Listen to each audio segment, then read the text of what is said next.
All right, what we have here is we're going to graph another secant. We're going to identify the period and vertical asymptotes, some phase shifts and vertical shifts if we have any. So here we go. First off, secant.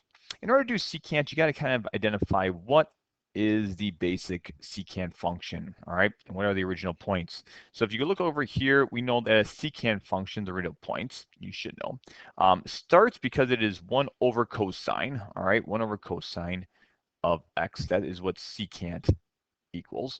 And so really what we're looking for is when does cosine equal 0? Because we're looking for our first vertical asymptote, And when does that equal 0? Well, that's going to equal 0 at negative pi over 2. This is very similar to what you do with tangent. All right, so we have a vertical asymptote here at negative pi over 2. We're going to have another one right here at, for a basic one, at 0, which is going to give us 1. And then we're going to have right here is going to be pi over 2, which is going to give us another vertical asymptote. And we keep on going down the line. Pi is going to give us negative 1. And then 3 pi over 2. It's going to complete the period. And it's going to give us another vertical asymptote. So the period of a normal, all right, secant function is going to equal 2 pi. Vertical asymptotes are all values, all right, where it's going to be pi over 2, all right, so every pi over 2 plus and minus n pi, all right, so n is any integer, and so every, for something pi over 2, every unit from a pi units away from there, so like negative pi over 2 is going to be pi over 2, add another pi, because it's 3 pi over 2, and so on and so forth. That's where we can do that. All right, so that's what we have for a basic cosecant function. All right. Now what happens is that when you're graphing a new one, what you want to do is you want to do a table, okay? And when you're graphing this table, you want to figure out, okay, what is happening to the originals? And so the inside, I usually find the x's first. And so if you just set the inside x plus, all right, pi over 4, and set that equal to the original. So whatever these values are, you can find out what those new original points are. Normally, I sometimes set it right there. And so what we have is x is going to equal, if you take your original values for the original secant for one period, and it appears if we subtract pi over 4 here, we'll get our answer. So for every single one of these, I'm going to take and subtract pi over 4. So in this one, if I take negative pi over 2, and I'm going to subtract pi over 4, what I have then is going to equal negative 3 pi over 4. And so we continue to do that for every single one of these next values. So for 0 is our next value. We're going to subtract pi over 4, so we'll get negative pi over 4. All right, we go to pi over 2, we subtract negative pi, what we have then is going to equal pi over 4. And then if we go over here, pi, subtract that, we're going to have 3 pi over 4. And then if we go one more, we subtract that, a pi over 4 from there. What we're going to have is then 5 pi over 4. Okay, 5 pi over 4. If we take these, we should get 2 pi. And so if you go from here, so 3 pi over 4, all right, 5 pi over 4, all right, and we subtract and find the difference of those different ones. And what we have is the difference between 5 pi over 4 and 3 pi over 4, because it's going to be negative, is we get 8 pi over 4, which equals 2 pi, so we know we completed it correctly. All right, hopefully maybe you caught that, but once again, from here to here has to be 2 pi, okay? Because we don't have any of that, we just shifted this over. Shifted over pi over 4 units. So what we have then is we identify our phase shift, because we're simply adding a value here. There is no b value. And so we just have the c value, which is our phase shift. So how much do we move it over? We moved it over, well, if you look at the 0, negative pi over 4. So our phase shift, we'll call it s, is going to equal, all right, to the left, pi over 4 units, okay?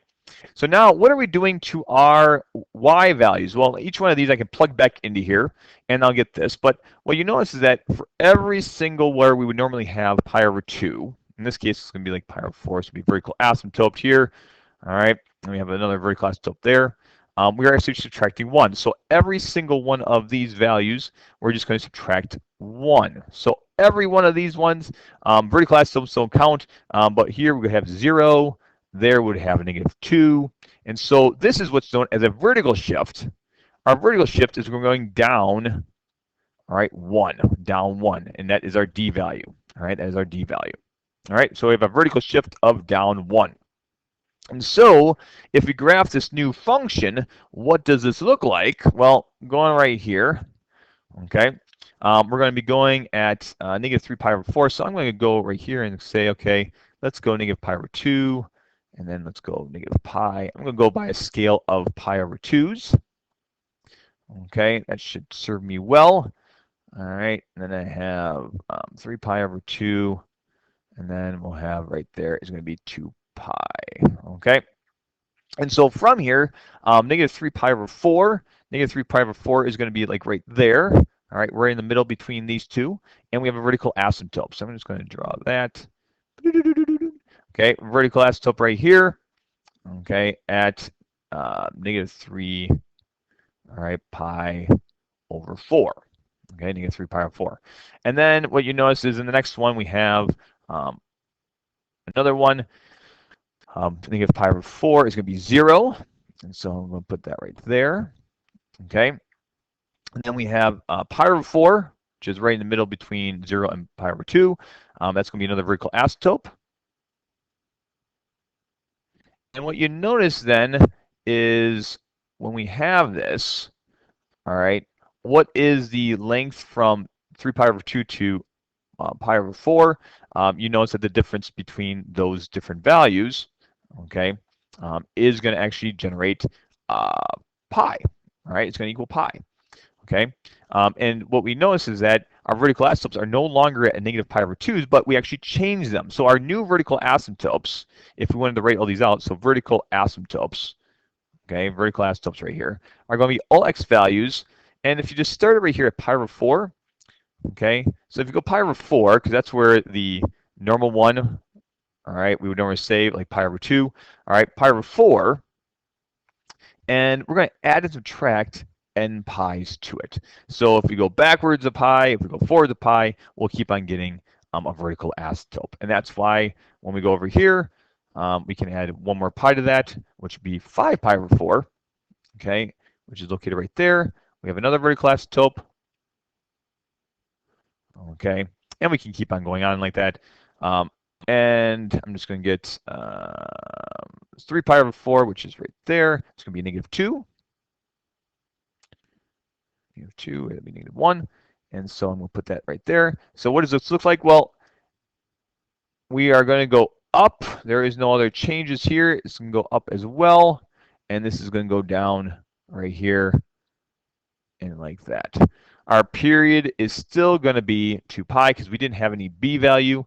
All right, so the period of this new function is still going to equal 2 pi because there is no b. Our vertical asymptotes, that's our equation for our vertical asymptotes. We found our phase shift, our vertical shift. All right, vertical shift vs is down 1. We have our phase shift, which is moving to the left, pi over 4. We have no b value. All right, no b, and there is no a value as well. All right, so we're not stretching it out anywhere.